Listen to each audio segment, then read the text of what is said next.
Welcome everyone to Podcast 69 South, where we cuss and discuss true crime, cold cases, current events, and hot topics, along with our state of society today. This is your trigger warning. Our podcast content is produced for adult listeners 18 years of age and older. We discuss situations that may be offensive and triggering to some listeners. Sit back, relax, and enjoy.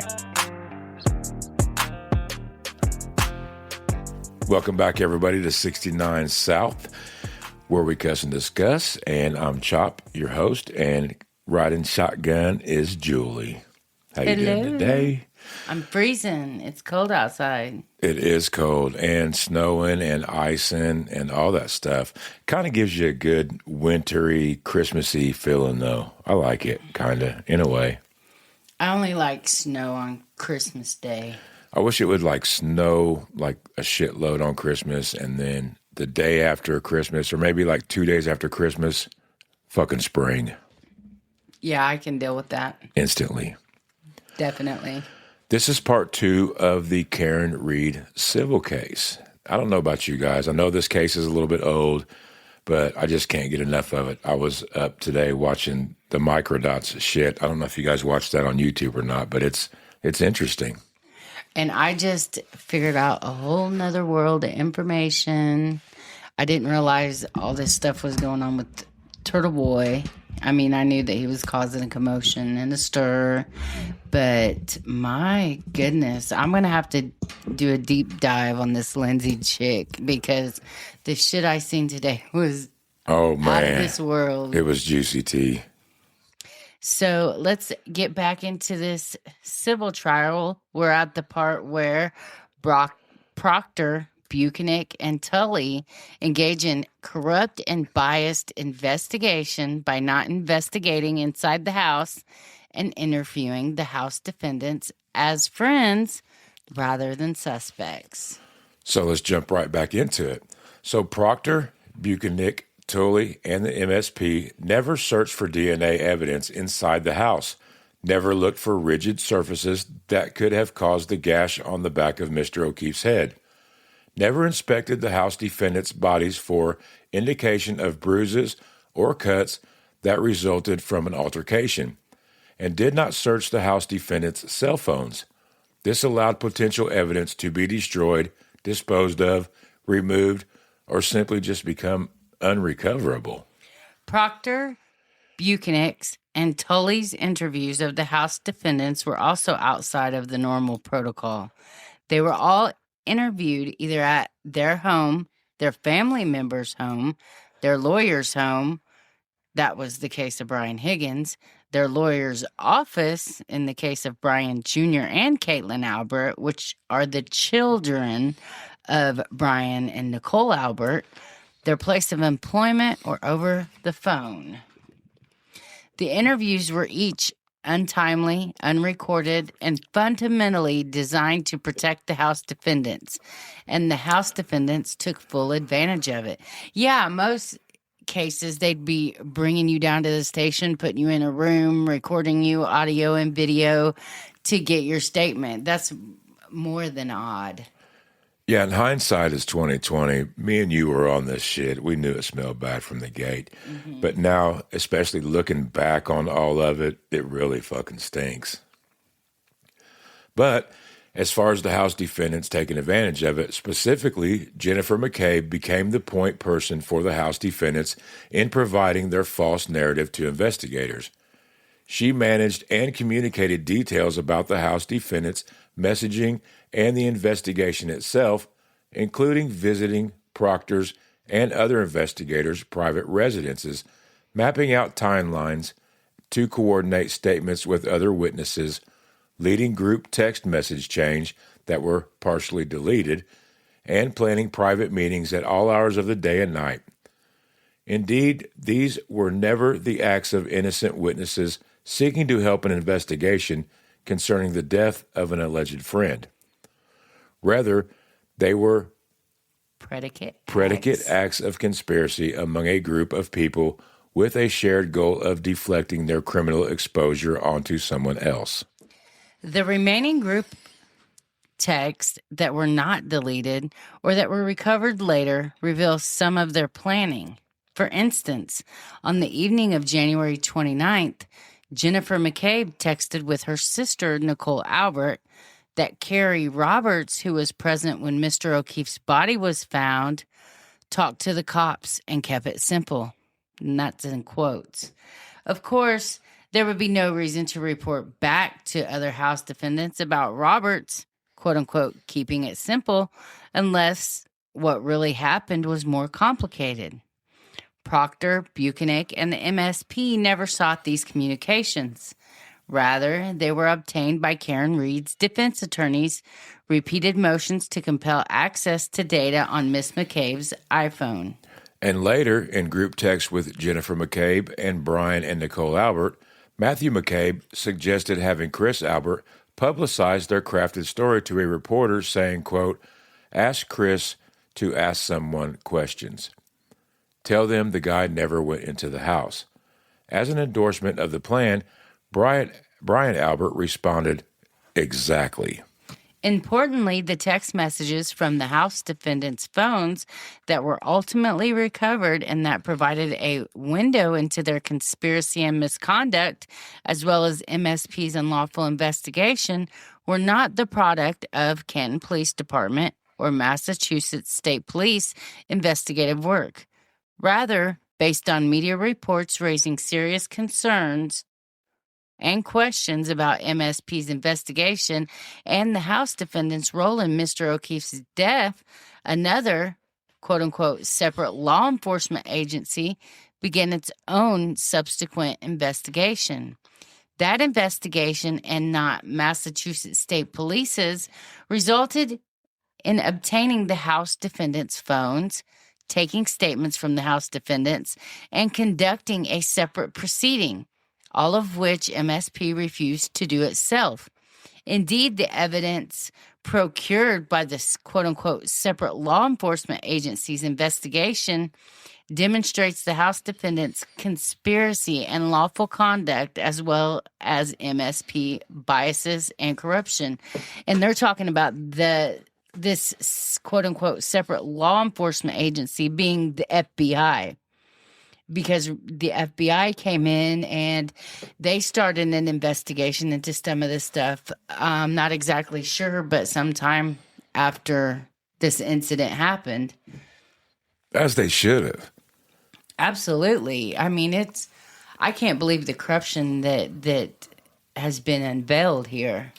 I mean, literally, could you just imagine the cases and the protection of their own that happened before this shit came about that nobody knew about? I mean, the only thing we know and we trust is the media and police. I mean, you're brought up and shown to trust these people. Yeah, well, I've seen people have to learn the hard way. Yeah, we get these probable cause affidavits and we read them, or court documents, that you get. And at times, law enforcement officers or people's attorney, they blatantly lie in these documents. So even when we're reading through them, we have to read through them really with a fine-tooth comb and be like, is this reasonable? And, if it's not, we really need to talk about it. Absolutely. What sucks is there is law enforcement people, that's completely honest. They want to follow the law. They want to protect and serve. And then you have shit like this that goes on, and it throws shade over everybody, all the law enforcement officers, man. And I know a couple of good cops, man, that are honest as the day is long. I really do. One of your best friends has been a cop for 20 plus years, and he's the coolest guy ever. Yeah, shout out to Terry Sips, man. He's the head of the Spencer Police Department, man. He's honest. Even as a friend, he's honest. And I've seen his police work. He wouldn't lie for me. And I expect that from somebody. I respect that. You know what I mean? Because he has integrity. Absolutely. But Proctor and Buchanan initially interviewed the McCabes and Brian Albert on January 29th at the McCabes' home on 12 Country Lane in Canton, at which time they again falsely stated that Mr. O'Keefe never entered the Alberts' home. Buchanan and Proctor did not interview Nicole Albert and Brian Higgins until February 3rd, 22, and did not interview Chris and Julie Albert until February 10th, nearly 2 weeks after Mr. O'Keefe's death and more than a week after Miss Reed was arrested and charged. Before both interviews, the McCabe's and Alberts continued to coordinate their stories as evidenced in group text. Proctor, Buchanan, and Tully likewise failed to conduct a meaningful investigation into Brian Higgins' involvement. Now, this was the alcohol, tobacco, and firearms agent that had an office at the Canton Police Department who was best friends with Brian Albert. Now, when Proctor and Buchanan interviewed Higgins on February 3rd, Higgins presented the troopers with a select set of self-curated text between himself and Karen Reed. They learned that Higgins and Miss Reed had been exchanging flirtatious text and that Higgins reported at least one instance in which Miss Reed and Higgins had kissed while at Mr. O'Keefe's house mere weeks before his death. Rather than pursuing Higgins as a possible suspect, Proctor, Buchanan, and Tully neglected to investigate this matter further. They never interviewed Higgins again. Even after surveillance video revealed Higgins was suspiciously hiding his face in the halls of the parking lot and in the building of the Canton Police Department at 1:30 a.m. on January 29th. This video contradicts Higgins' statements about his actions that night. However, not only did Proctor, Buchanan, Tully, and MSP not investigate what Higgins was doing or what was in the bag, but they went so far as to hide this video from Karen Reed and her criminal defense attorneys for years. Reed's defense did not receive these videos until after Karen Reed stood trial for the first time. And even after the quote-unquote separate law enforcement agencies investigation revealed late-night phone calls between Brian Albert and Brian Higgins, MSP failed to pursue either witnesses further or seek a full forensic extraction of Higgins' phone or even a simple call log from his cellular provider. We'll be right back. What's up, everybody? It's Chop from 69 South. And if you can't get enough of our content and Chop and Julie's bullshit, go to Patreon at www.patreon.com/69south and get your daily dose of the Daily Detour. We go through today's crazy news stories and put a little comedy spin on it for a lighter note. It comes out every day, so get your daily dose of the Detour. And let us take the blues out of your day and put a little sunshine in your life.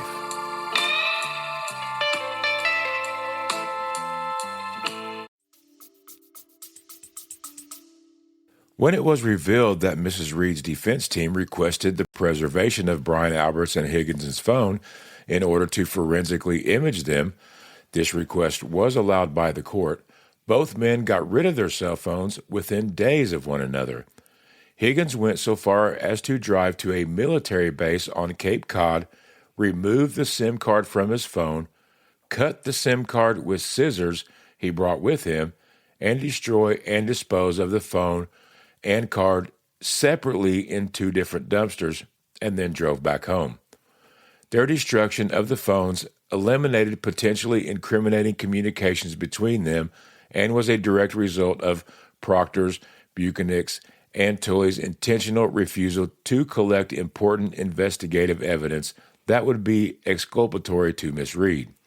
Even after learning about the destruction of both witnesses' cell phones, Massachusetts State Police investigators had other avenues they could have used to pursue evidence, such as cellular toll records or simply interviewing Brian Higgins and Brian Albert to inquire about the nature of the late-night communications.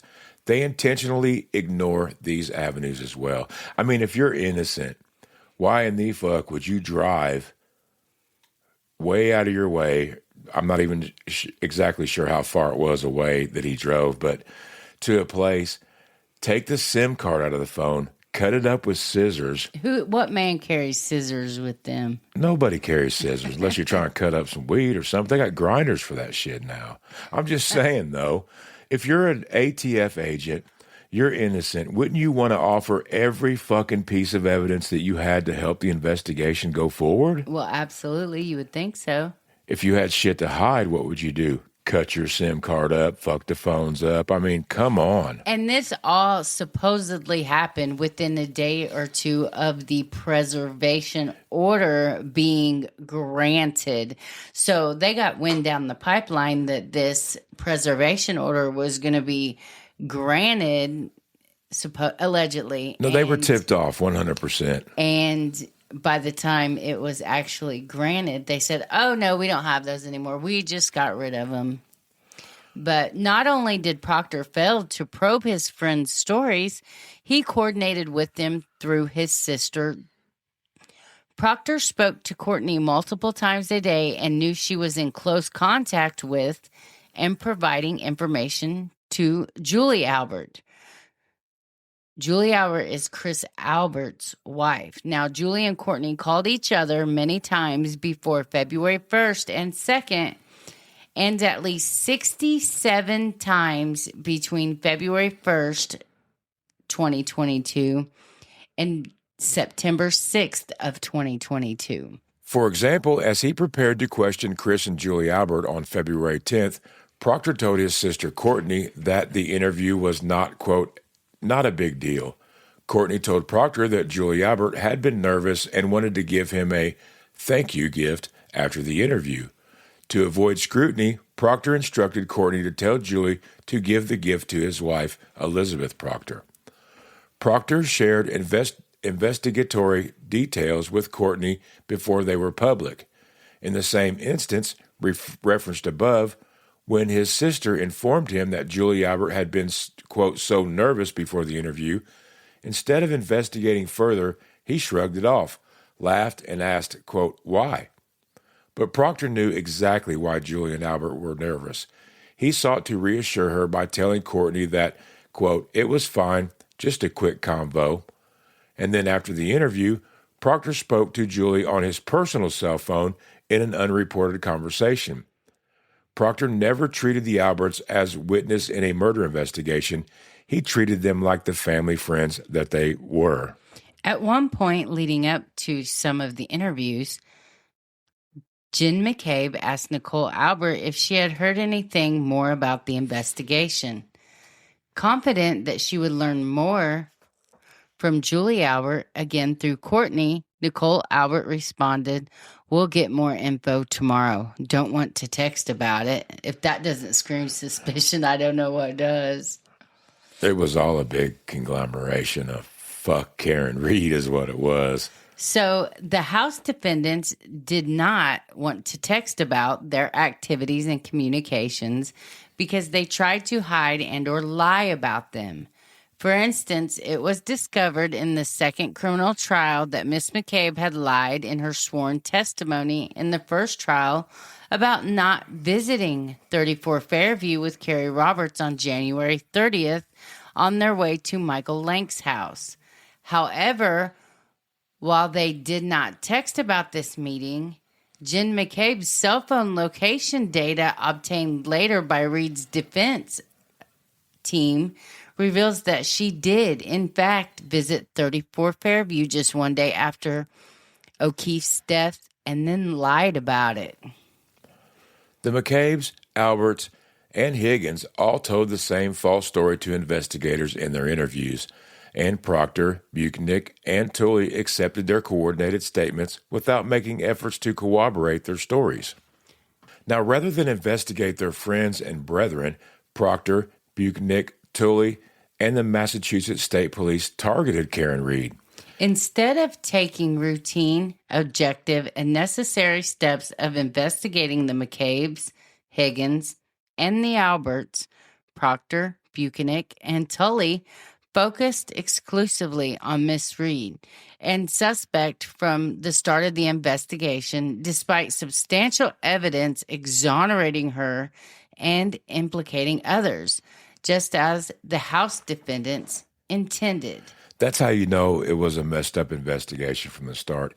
As a good investigator or detective, you start at zero and you collect evidence, you look at clues, you start to form an opinion. You don't start with, what you think or what's going to protect your brethren or your cop buddies or your neighborhood friends or who your sister or wife grew up with. I mean, it's all, you start at zero. Or just to go by their word, regardless if they're a police officer, a detective, an important public official, anybody. You always look at the evidence and let that lead you to where you need to go. Right. He didn't start at zero. Like we said earlier, 16 hours in, he was already throwing shade over to Karen Reed. He completely believed all the House defendants' bullshit. Do you think he believed it? I don't even think he fucking believed it. Maybe at first he did, but I can just see maybe him owing. Now, this is speculation. I can just see maybe him owing Brian Albert, a favor, or Chris Albert a favor. He was on the Canton Select Board, in politics. And I'm assumed maybe he didn't know the truth from the beginning, but he was pulled in to it very quickly and realized, oh, well, hey, I got to do this favor for him because he did me a solid one time or some shit like that. They knew each other very well. They were all close friends. So, maybe he did know from the beginning, but I have no idea. We'll be right back.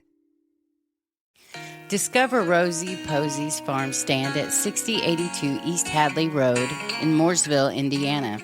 Home of the sourdough bagel bombs. Crafted with love, these bagel bombs burst with flavors like Asiago cheese, jalapeno pepper, blueberries and cream, and everything bagel. Their artesian sourdough loaves come in classic, chocolate chip, jalapeno cheddar, and garlic parmesan, just to name a few, and they are pure perfection and the best in the area. If you're craving some sweets, they have homemade cookie sandwiches and cookie dough and s'mores flavors delight. Grab a farm fresh flower bouquet from the iconic pink roadside stand and go follow Rosie Posey's farm stand on Facebook for daily menu items and availability. Visit Rosie Posey's for an unforgettable taste experience at 6082 East Hadley Road. I don't know if he owed the Alberts or if he was maybe doing some preemptive strike for maybe he would need a favor in the long run. I think that it was just an unwritten rule. I mean, you fucking protect your brothers in blue at any cost.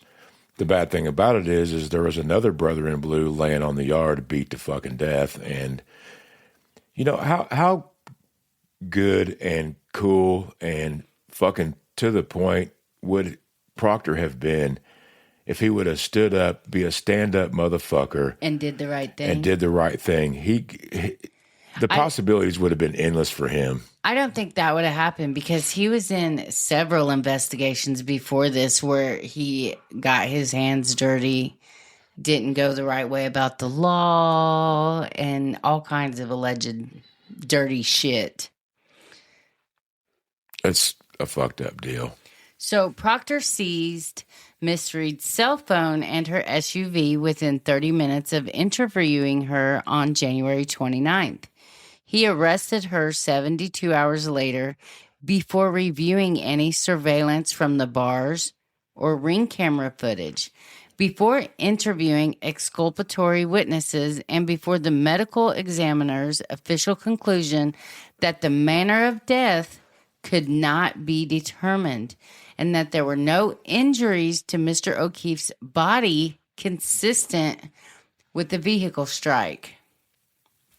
Much to Proctor's surprise, through the separate law enforcement agency's investigation, his contemporaneous text messages were discovered.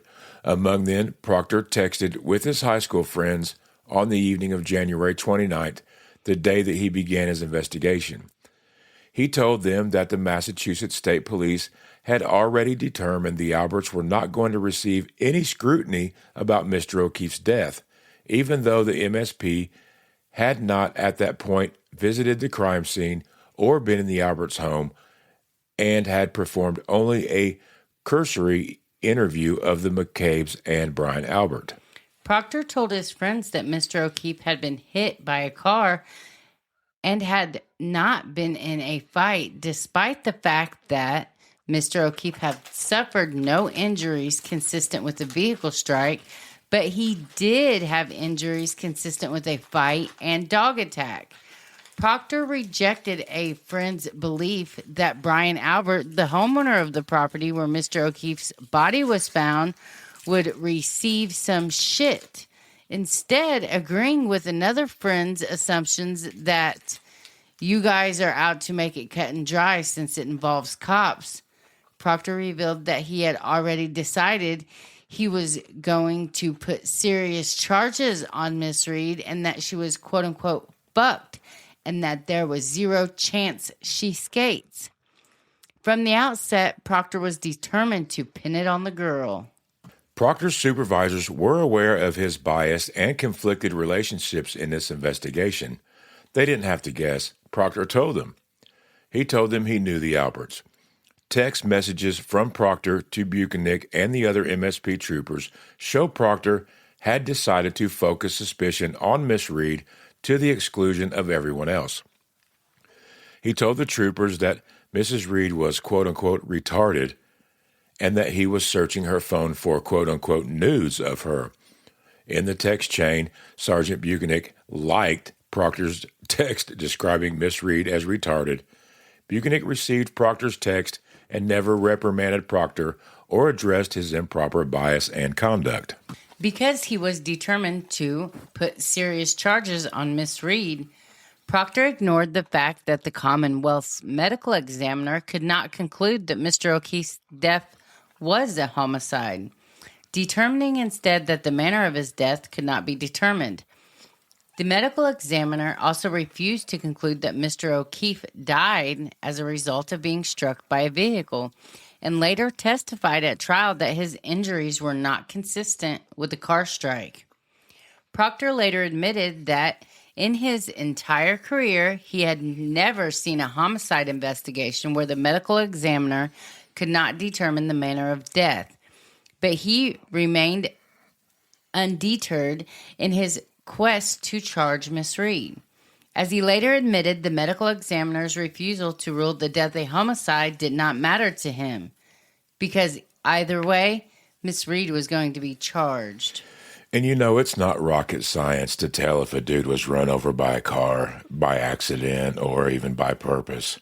He didn't even have like one bruise on his body where they say the car hit him. Not one bruise.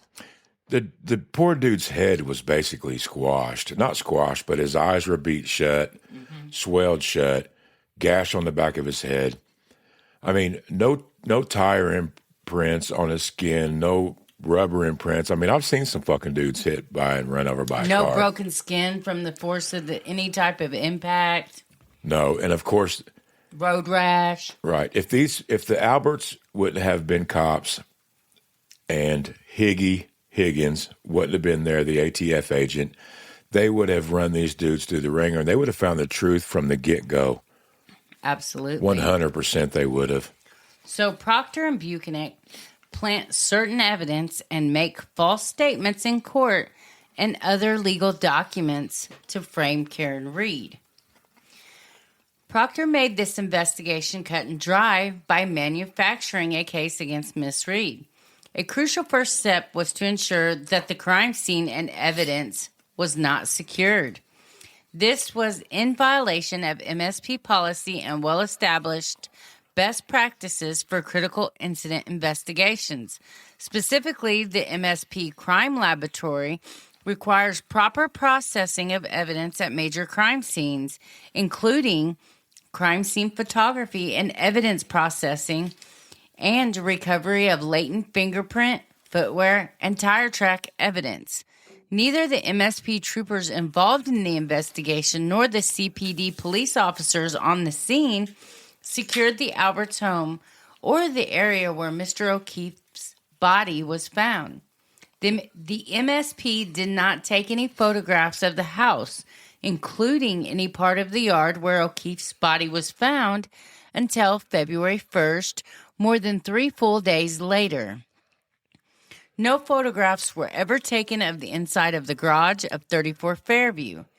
This intentional departure from established protocols permitted Proctor and Buchanan to generate false incriminating evidence against Miss Reed and give the House defendants time to destroy the actual evidence. Could you imagine how fucking frustrated Karen Reed must have been? I couldn't imagine. I think I probably would have had a heart attack, or I would have been so stressed out that I probably would have had a brain aneurysm or something, because I'm a worrywart anyway. I mean, forget the fact that maybe she wasn't being 100% honest with John O'Keefe, and maybe her and Brian Higgins was flirting around, as the text messages shown. Right.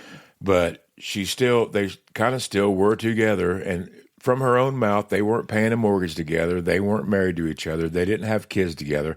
I get all that. Yeah, she had her own house in another town. But her knowing that she didn't fucking run the dude over, she had no animosity. Yeah, she was pissed off because she thought he went into the fucking house and started partying without her. Right.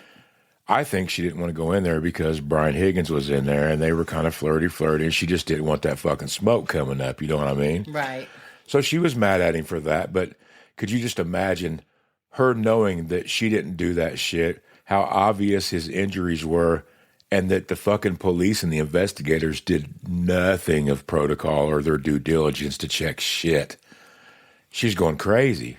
Well, thank God she had the resources to be able to defend herself like she did. She's in millions of dollars of legal debt. Alan Jackson's a beast. I ain't talking about the country singer. If y'all ain't followed this shit, Alan Jackson's her attorney out of California. He's good. He's got x-ray vision. He saw through the MSP and Proctor's bullshit. Shit just aggravates the piss out of me. But by approximately 2:30 p.m. on January 29th, before he even had met or interviewed Miss Reed or seen her Lexus SUV, Proctor had already ordered seizure of the vehicle at her parents' home in Dighton. By 4:17 p.m., the vehicle was in MSP's physical possession. The vehicle was then towed to Canton Police Department's quote-unquote Sallyport, even though MSP has at least 2 closer barracks and Massachusetts was in the middle of a historic nor'easter. Proctor knew he had more leeway to manipulate the evidence regarding the SUV at the Canton Police Department than at the state police facilities, and he knew he needed to have the evidence in close proximity to the crime scene at 34 Fairview Road. Before the vehicle arrived at the garage, Miss Reed's Lexus taillight had a minor crack, but was intact. The crack occurred when Miss Reed backed into Mr. O'Keefe's car at 5 a.m. that morning as she was leaving to go search for him. This incident was captured on John O'Keefe's security cam footage. Buchanan and Proctor followed the vehicle from Dighton and arrived at CPD at 5:35 p.m. Just moments after the tow truck with the Lexus. At some point after the vehicle arrived at the Sallyport, the rear right taillight was almost entirely destroyed. Video taken from different angles in the Sallyport shows Buchanan, Proctor, and Canton Police Chief Ken Berkowitz and other individuals near the taillight, but notably, no video captures the taillight's appearance at the precise time it arrived at the Sallyport. How convenient. The available surveillance video from the Sallyport, as well as the CPD access card swipe log obtained by separate law enforcement agency, revealed seemingly unfettered access to the Sallyport by a myriad of individuals throughout the evening of January 29th, including just before and after 5:30 p.m. One or more of them destroyed the taillight, secretly took the pieces of it into their possession, and then planted some of them in various places at 34 Fairview and on Mr. O'Keefe's clothes. And folks, remember when they were searching for evidence with the fucking snow blower in the snow? That morning. It's awful funny that they didn't find the pieces until after the car got into the Sallyport and the fucking taillight was destroyed, but hindsight. Knowing that there were video cameras both inside and outside the Sallyport, Proctor and Buchanan worked together to obscure their role in manipulating the right rear taillight and then, ultimately, to present false evidence at the first criminal trial. Specifically, Proctor directed Buchanan to secure video footage from surveillance cameras located both inside and outside the Sallyport garage, which he fucking did. These videos were manipulated in two significant ways. First, a critical 42-minute portion was deleted from the footage from the Sallyport, quote, front wall camera. The portion from 5:08 to 5:50 p.m., which included the exact time Mrs. Reed's Lexus arrived in the garage. This footage would have shown that the taillight was intact. Second, footage from the Sallyport back wall camera was inverted, which made the right side of Mrs. Reed's vehicle appear to be the left side and vice versa. Another camera, main driveway side exterior, captured the back end of the Lexus as it arrived at CPD, but was too grainy to decipher the condition of the passenger taillight. The videos from inside and outside the Sallyport and Proctor's request for Buchanan to obtain it was intentionally hidden from Karen Reed and her defense attorneys for more than 2 years to avoid scrutiny. The video was then sprung on them immediately before and during the first criminal trial. One driveway camera's footage was not revealed to the defense until just prior to the start of the second trial. In fact, Buchanan presented one part of the video during his direct testimony under questioning by the Assistant District Attorney, Adam Lally. Buchanan narrated the video to the jury, correctly identified that Proctor was at the rear of the vehicle, but claimed that he had never approached the right rear taillight of the vehicle. That testimony, however, was entirely false, as he well knew the video that Buchanan authorized as fair and accurate was actually neither fair nor accurate because it had been inverted. Proctor was actually behind the right taillight for a significant period because it was inverted. It appeared in the video that he was behind the left taillight. They hoped this would allow Buchanan to lie about the issue at trial without detection. With the video and Buchanan's false testimony, the MSP, Proctor, and Buchanan attempted to mislead the jury in order to conceal the tampering with and planting of the taillight material. It was pretty cool how they caught this because Alan Jackson, as you know, they just watched the video over and over and over again.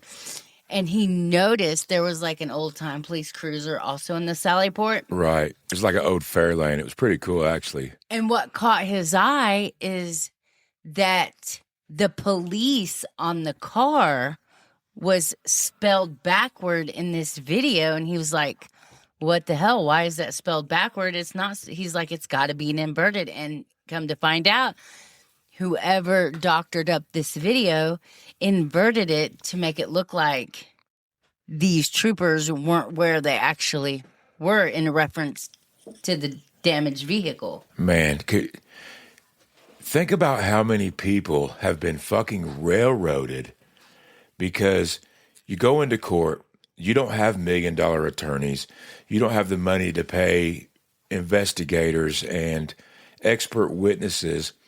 If the jury only sees police officers, ATF officers, and everybody that you're supposed to give 51% of the truth to because they, uphold the law and their positions in the community and their professional positions.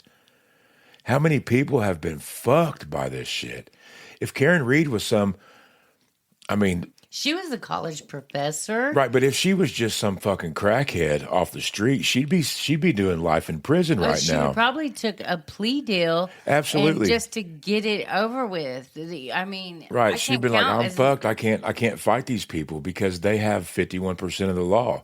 You know what I'm talking about. Right. And then, they paid one expert, what was it, $500,000 almost to come and testify, the guy who dressed up in the blue paint and pretended the car ran over him? It was crazy what they paid people to do this shit. They paid him hundreds of thousands of dollars just to come in and say, yeah, I think Karen hit him with the car, and here's the test that I did. Yeah, like $500,000. That just shows you the lengths that these people will go through to protect their own people. These are the fucking cops that are putting people in prison, maybe innocent, maybe not, maybe guilty. But when they go fucking do something wrong, the lengths that they will go through to protect themselves and to get their asses out of trouble, it's disgusting. It fucking pisses me off. I'm sorry. I've been a victim of this shit before, so I know. Sorry, man. Shit just gets me fired up.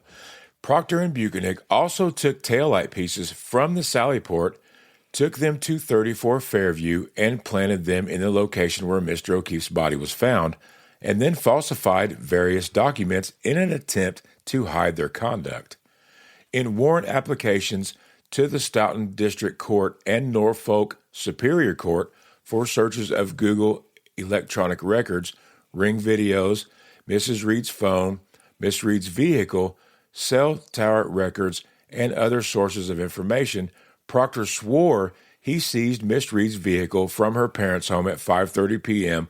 on January 29th of 2022 and had the vehicle towed to CPD. Reports show by the Dighton Police Department in 2023 revealed that the Lexus was towed from Dighton at 4:17 p.m. Proctor's assertion that he seized it at 5:30 was initially false to hide the fact that the car was in police custody for 73 minutes longer than he indicated in his own sworn affidavits. Proctor maintained that false narrative because it would hide the exact time frame when he had the opportunity to remove pieces of the taillight from Miss Reed's vehicle and bring them back to the house so that he could later claim the pieces had been there since approximately 12:30 a.m. on January 29th. However, unbeknownst to him, driveway video from the Reed residence in Dighton and a report written by the Dighton police revealed Proctor's lie and revealed the true and accurate time the Lexus SUV came into Massachusetts State Police possession. Proctor also deposited the SUV taillight pieces that he and the others removed from the vehicle in the Sallyport on Mr. O'Keefe's clothes. Proctor retrieved Mr. O'Keefe's clothes from the floor of the hospital where he was pronounced deceased. Instead of securing the clothes in a sealed container or bag, as protocol requires, Proctor and Buchanan drove them around in his car all day and then placed them in the Norfolk County District Attorney's office for at least 6 days, where they were accessible to Proctor, Buchanan, and any other MSP troopers. Proctor and Buchanan failed to create a log to document the chain of custody of that clothing.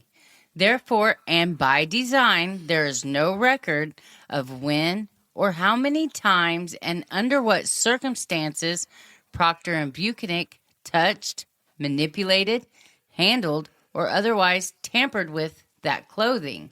That's what makes it so scary. They were fucking sloppy doing this shit. That's scary because they were so comfortable hiding and manipulating evidence and lying. That's scary because that means it wasn't their first time. It was normal to these guys. They never thought in a million years that all this would come out. No, they sure didn't. They were so comfortable Like I said, it's scary. The MSP Evidence Submission Handbook dictates that chain of custody begins at the time of collection and that the collector seal evidence packages as soon as possible after collection to ensure integrity of evidence items and limit loss of transient evidence. Here, in violation of MSP's stated policies, the chain of custody for all of John O'Keefe's clothing, as well as dozens of pieces of taillight material, does not begin until March 14th, 2022. So about nearly 2 months after it was collected, when Proctor finally submitted it to the MSP crime lab. At some point before providing those clothes to the crime lab, Proctor and or Buchanan placed pieces of the SUV taillight on them, where they were identified by the crime lab in 2023. Proctor also planted pieces of the glass on the bumper of Mrs. Reed's SUV while it was in his possession at the Canton Police Department Sallyport garage, which he then claimed to have, quote, recovered later on February 1st. Proctor planted this evidence to make it look like these shards originated from a cocktail glass that Mr. O'Keefe was holding when he exited the Waterfall Bar. Evidently, Proctor did not plan on Karen Reed's defense attorneys insisting on the forensic testing on the glass shards, which showed that they did not match the cocktail glass in Mr. O'Keefe's possession. In fact, the 5 glass pieces originated from multiple different sources. One shard of glass on the bumper did match another piece of the glass that had been in Proctor's possession during the investigation. The only way for the glass to have ended up on the SUV bumper is that Proctor planted it there in an attempt to connect the vehicle to the death of Mr. O'Keefe. Yeah, so we got this little piece of glass from this cocktail glass that John O'Keefe was supposed to have that night. And this little piece of glass rode if Karen Reed did it, rode all the way from, where she hit him at, all the way back to John's, then on the drive looking for him, and then all the way to her dad's house, and then back on the tow truck all the way back to Canton Police in the middle of a nor'easter. Yeah. It's not possible. Bullshit. What I thought was fucked up is that they literally took her vehicle. Proctor lied about the time that he picked it up so he could have the extra time. And they drove past 2 state police posts to the Canton Police Department, to the Sallyport, where they could enter her Lexus into evidence. Where they would have more control over it. Where they could control it, where him and Higgins and everybody else could manipulate and control the evidence. If he would have took that shit to a state police post, all Massachusetts State Police ain't motherfuckers like Proctor is. All of them didn't grow up in Canton. All of them wasn't buddies with everybody. You know what I mean? Mm-hmm. I mean, that's obvious why he did that. So other aspects of the conflicted and corrupt investigation, Proctor, Buchanan's, and MSP's investigation was rife with other examples of corruption and bias. For example, despite evidence that Brian Albert may have had video surveillance at the house, neither Proctor nor Buchanan nor any other member of the MSP issued subpoenas to Ring or any other home surveillance company, and no one questioned any other member of the Albert family about the presence of video monitoring. That's another thing. We have never seen any video evidence from the Alberts' house, inside or outside, 0. I heard that, when all this was going on, Jen McCabe in the early stage of this was like, oh, yeah, they got it on video that she hit him. That's what she was allegedly out there telling people, and then they proved that false. If they would have had it on video, it would have been the first thing up in... They would have been throwing that up there left and right, which he had a Ring camera. It was active. It was working. If she was parked right in front of the house, why didn't it catch it? That would have been the first thing they showed the police when they come up when poor dude was laying there fucking dead. Along with, Sergeant Lank lived catty corner across the street, and he also had, ring door footage, camera, ring footage, stuff like that. Now, Proctor and the MSP also failed to track down other important witnesses and evidence. For example, Brian Lauren, a town of Canton snowplow operator, turned out to be one of the most significant witnesses in the entire criminal trial. Now, this is Lucky. Lucky, gotta love Lucky, man. Proctor and his colleagues never spoke to him during their investigation and only did so once Loran was interviewed by a separate law enforcement agency and provided statements inconsistent with the MSP's narrative 18 months after Mrs. Reed was already indicted and awaiting trial. Specifically, Lucky drove his snowplow by the house multiple times in the early morning hours of January 29th, including at 2:30 a.m. and at 3:30 a.m. He reported that there was nobody on the lawn at 34 Fairview, nor cars on the street in front of the house at 2:30 a.m. Lucky believes he would have seen a body had it been on the lawn where Mr. O'Keefe's body was found several hours later. Instead, the second time he drove by the house around 3:30 a.m., Lucky saw a Ford Edge in the front of the Alberts home that had not been there an hour before, but which was then parked where Mr. O'Keefe's body was later found. Brian Albert drove a Ford Edge at this time. However, the Ford Edge was gone by the time Miss Reed arrived to the house around 6 a.m., and in its place, she discovered Mr. O'Keefe's body. Proctor, Buchanan, and Tully never made any effort during the actual investigation to track down Lucky or any information relating to the Ford Edge. Proctor also secretly made efforts to protect other Albert family members during the investigation who may have also had a role in Mr. O'Keefe's death. Witness Julie Nagel told Proctor that Colin Albert, Brian Albert's nephew, had been present at the house the night of the 28th to 29th, but Proctor omitted his name from his official summary of Miss Nagel's interview, even though he's listed on all others who had been present at the house with Colin. When Mrs. Reed's attorneys filed a motion to obtain Proctor's notes, his handwritten memorializations of Julie Nagel's interview mirrored almost exactly what was typed up in his police report, except for the words Colin Albert. Now, Colin Albert, his father is Chris Albert, a Canton Select Town board member, and his uncle is Brian Albert. Right. Now, Proctor's interactions with Kevin Albert, Brian Albert's brother, and he is a detective at the Canton Police Department. Okay, now during the investigation, also demonstrate his close relationship with the Albert family, as well as his propensity for violating MSP rules and Massachusetts criminal laws. Repeatedly, Proctor used his personal cell phone to speak with Kevin, a CPD officer, instead of official channels when he coordinated interviews of witnesses, even though CPD was recused from the investigation. Further, in the middle of Proctor's investigation in the summer of 2022, it was discovered that Proctor and Kelvin Albert were out together drinking alcohol and driving in Proctor's cruiser on Cape Cod.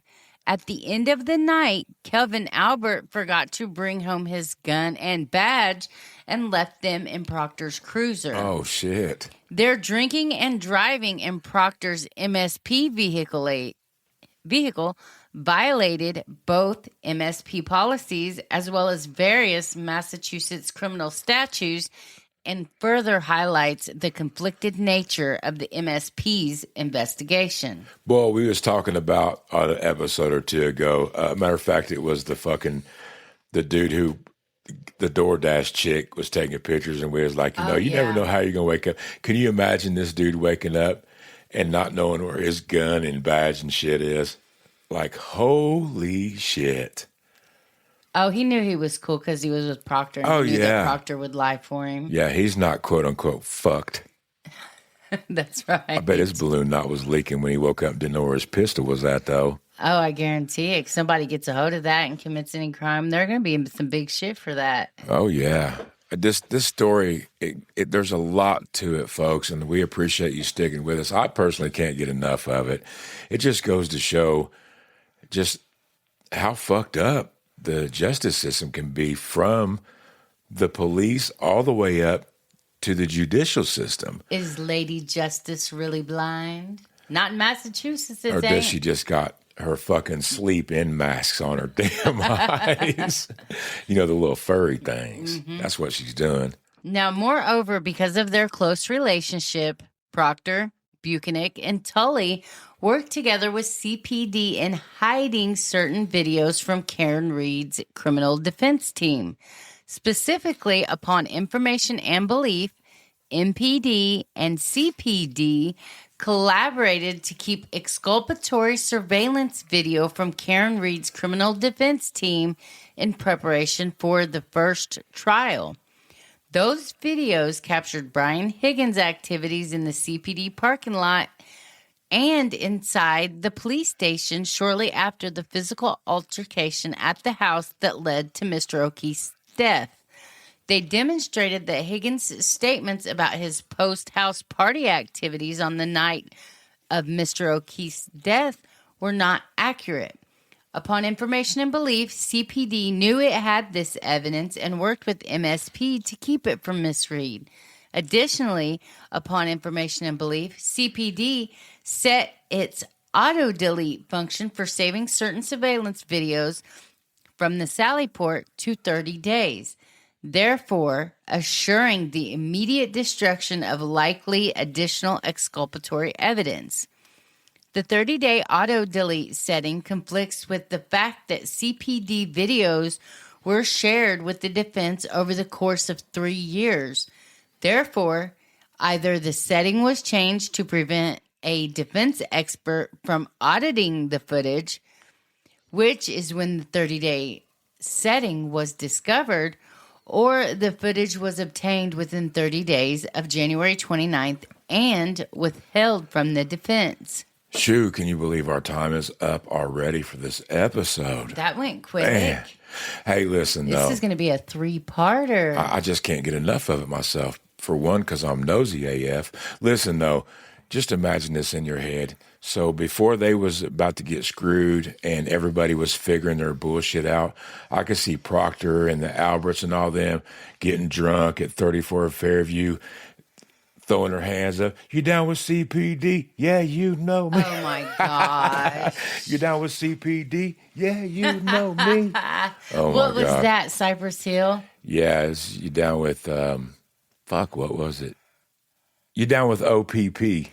Yes, yeah, you it was know me. OPP. It was Cypress Hill. The first time I ever heard that, I think I was like 12 years old, and I lived in Salt Lake City, Utah. Shout out to all my friends out there, Crystal Meekum and Jolene. I hope they're listening. Me too. You down with CPD? Hush. Anyway, hey, if you support us and you want to get the Daily Detour episodes that we put out daily, please go to www.patreon.com/69south. Please help us keep the lights and the heat on in the studio. We sure appreciate you. We love talking to you and giving you the juice and the tea that we got. Until then, We will see you next week. have a good day, good evening, whatever.